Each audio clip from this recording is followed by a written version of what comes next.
द्रौपदी को महादेव से वरदान।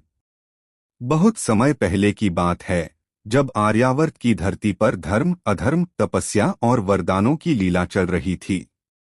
महाभारत के महान पात्रों में एक थी पांचाल नरेश की पुत्री द्रौपदी, जिन्हें पंचाली, कृष्णा, याज्ञसेनी आदि नामों से जाना जाता है।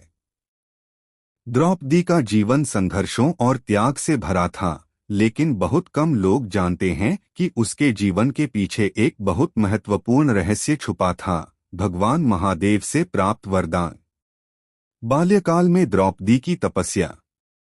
द्रौपदी बचपन से ही असाधारण थी। वह केवल सुंदर ही नहीं, बल्कि बुद्धिमान, निडर और तेजस्विनी भी थी। एक दिन उसने देखा कि समाज में स्त्रियों को कितना अत्याचार सहना पड़ता है, उन्हें शिक्षा, स्वतंत्रता और सम्मान नहीं मिलता।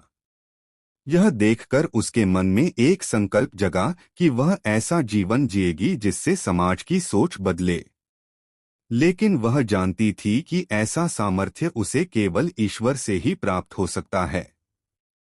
तब द्रौपदी ने कठिन तपस्या करने का निश्चय किया। वह गहन वन में चली गई और वहां बैठकर भगवान शिव की उपासना करने लगी। वर्षों तक कठिन तप, व्रत, ध्यान और उपवास कर उन्होंने महादेव को प्रसन्न किया। द्रौपदी की तपस्या देखकर अंततः भगवान महादेव प्रकट हुए। वे प्रसन्न थे और बोले, वत्से, मैं तुम्हारे तप और निष्ठा से प्रसन्न हूँ। वर मांगो। द्रौपदी ने हाथ जोड़कर कहा, हे भोलेनाथ, मुझे ऐसा पति चाहिए जो सबसे महान हो, जो धर्म में श्रेष्ठ हो, जो बल में सर्वोच्च हो, जो सुंदरता में अनुपम हो, जो नीति और विवेक में अद्वितीय हो और जो वीरता में अतुल्य हो। महादेव मुस्कराए और बोले, वत्से, तुम्हारी कामना पूर्ण होगी, लेकिन एक शरीर में ये सभी गुण एकत्र नहीं हो सकते। अतः तुम्हें एक नहीं, 5 पति प्राप्त होंगे, प्रत्येक में एक एक गुण होगा जो तुमने मांगे हैं। यह सुनकर द्रौपदी पहले तो चकित रह गई। उसने विनम्रता से कहा, प्रभो, एक स्त्री के लिए 5 पति कैसे संभव होगा? महादेव बोले, यह तुम्हारे पूर्व जन्मों का फल है। तुमने अपने पिछले जन्मों में भी मुझसे बार बार यही वर मांगा था। हर जन्म में तुमने एक अलग गुण वाला पति चाहा था। अब इस जन्म में तुम्हारी सभी इच्छाएं एक साथ पूरी होंगी। द्रौपदी ने भगवान शिव को प्रणाम किया। उन्होंने आशीर्वाद दिया, तुम्हारा जीवन संघर्षों से भरा होगा, परंतु तुम स्त्री शक्ति और मर्यादा की प्रतीक बनोगी। तुम अपमान सहोगी, परंतु तुम्हारे कारण अधर्म का विनाश होगा। तुम सत्य और धर्म की वाहक बनोगी। भगवान शिव के वरदान के अनुसार द्रौपदी को 5 पतियों की प्राप्ति हुई।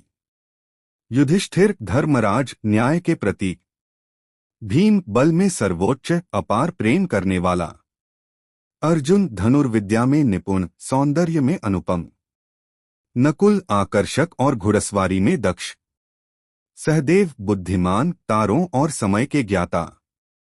हर पति में द्रौपदी को एक विशेष गुण मिला, जैसा कि उसने भगवान शिव से मांगा था। द्रौपदी का जीवन आसान नहीं था। उसे कई बार अपमान का सामना करना पड़ा। सबसे प्रसिद्ध उदाहरण था हस्तिनापुर की सभा में चीरहरण का प्रयास। लेकिन उस समय भी उसने हार नहीं मानी। वह अपने 5 पतियों से, सभा में उपस्थित राजाओं से प्रश्न पूछती रही, धर्म क्या है? न्याय क्या है?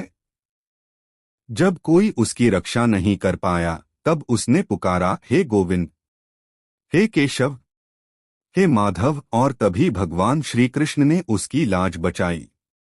लेकिन इस घटना ने द्रौपदी को भीतर से एक नई शक्ति दी। उसने प्रतिज्ञा की कि जब तक दुर्योधन और दुःशासन को दंड नहीं मिलेगा, वह अपने केश नहीं बांधेगी। उस समय भी द्रौपदी को अपने बचपन का वरदान याद आया।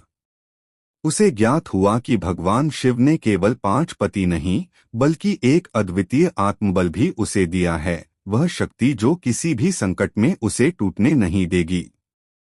वह शक्ति जो एक साधारण स्त्री को भी देवी बना सकती है।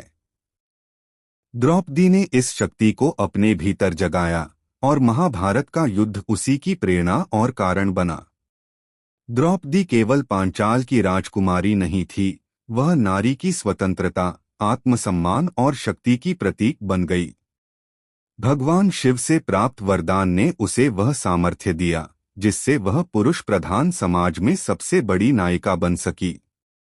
उसका जीवन हमें सिखाता है कि कठिनाइयों से हार मानना नहीं, बल्कि उनसे जूझते हुए सत्य और न्याय के लिए खड़ा रहना ही सच्चा धर्म है। द्रौपदी की कथा हमें यह सिखाती है कि यदि हमारी इच्छा सच्ची हो और हमारी तपस्या दृढ़ हो तो स्वयं महादेव भी प्रकट होकर वरदान देते हैं। लेकिन वह वरदान केवल सुख नहीं, जिम्मेदारी भी लाते हैं। द्रौपदी ने उस जिम्मेदारी को निभाया और युगों तक अमर हो गई। जय महाकाल। जय द्रौपदी।